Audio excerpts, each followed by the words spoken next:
కామారెడ్డి మండలం చిన్నమల్లారెడ్డి గ్రామ విద్యుత్ సబ్స్టేషన్ ఎదుట తిమ్మక్పల్లి గ్రామానికి చెందిన రైతులు ధర్నా చేపట్టారు. వ్యవసాయ భూముల వద్ద విద్యుత్ ట్రాన్స్ఫార్మర్ల కోసం డీడీలు కట్టి 3 నెలలు గడుస్తున్నా విద్యుత్ అధికారులు ఇప్పటి వరకు ట్రాన్స్ఫార్మర్లను కేటాయించలేదని తెలిపారు.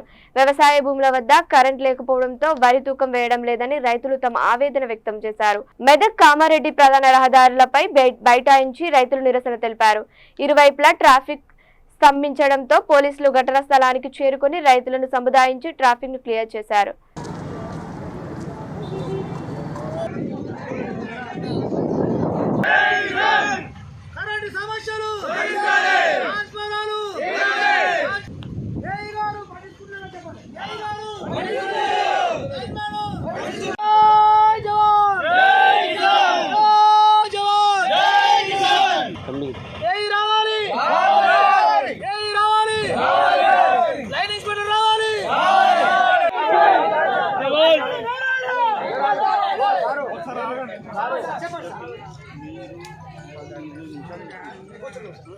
ఇప్పుడు ఇప్పుడు